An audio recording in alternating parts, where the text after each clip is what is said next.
আসসালামু আলাইকুম রহমতুল্লাহি ওয়া বারাকাতুহু। প্রিয় দর্শক, পেনশনের টাকায় হজ করলে আদায় হবে কিনা এই বিষয়ে আমি আজকে আপনাদেরকে বলবো। ইসলামের পঞ্চম স্তম্ভের মধ্যে আমরা জানি যে হজ হচ্ছে একটি মুসলিম উম্মাহর অন্যতম ইবাদত। সম্পদশালী হওয়া আর শারীরিকভাবে সক্ষম হওয়া এই ইবাদতের প্রথম শর্ত। প্রিয় দর্শক, হজের সওয়াব ও ফজিলত সম্পর্কে আল্লাহর রাসূল সাল্লাল্লাহু আলাইহি ওয়াসাল্লাম কি বলেছেন, আসুন সে সম্পর্কে জানা যাক। যে ব্যক্তি আল্লাহর সন্তুষ্টির জন্য হজ করে অশ্লীল ও গুনাহর কাছ থেকে বেঁচে থাকে, সে নবজাতক শিশুর মতো নিষ্পাপ হয়ে যায়।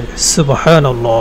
আর মকবুল হজের পুরস্কার জান্নাত ছাড়া অন্য কিছুই নয়। প্রিয় দর্শক, পেনশন বলতে আসলে আমরা যেটা বুঝি, সরকারি চাকরি শেষে একজন চাকরিজীবী পেনশন বা মাসিক ভিত্তিতে একটি ভাতা পেয়ে থাকেন, তাহাই পেনশন নামে আমাদের কাছে সেটি পরিচিত। প্রকৃতপক্ষে মাসিক পেনশন, ভাতা ও আনুতোষিক দুটোর সমন্বয়কে পেনশন বলা হয়। পেনশন হওয়ার প্রথম শর্ত হলো সরকারি নিয়ম কানুন অনুসারে আপনাকে একটি নির্দিষ্ট চাকরি কাল অতিবাহিত করতে হবে। পেনশনের টাকা সর্বসম্মতিক্রমে হালাল, এতে কোনো খারাপি বা গুনাহ নেই, তাই এটা গ্রহণ করা যাবে। এর মাধ্যমে হজ আদায় করা যাবে। কারো উপর হজ ফরজ হয়ে থাকলে পেনশনের টাকা গ্রহণ করে হজে যাওয়ার নিয়ত করে ব্যবস্থা গ্রহণ করতে পারবেন। আরও যদি বলতে যাই, প্রিয় ভাইরা, কারো উপর হজ ফরজ হয়েছে আর সে হজের উদ্দেশ্যে মক্কা শরীফে পৌঁছেছে, কিন্তু হজের মূল সময়ের আগেই তার মৃত্যু এসে গেছে।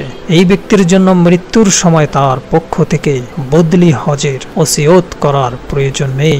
এক্ষেত্রে তার উপর থেকে হজ রহিত হয়ে যায়, কেননা সে হজ আদায়ের সুযোগ পায়নি। প্রিয় দর্শক, আশা করি আপনারা বুঝতে পেরেছেন যে পেনশনের টাকায় হজ করলে আদায় হবে কিনা।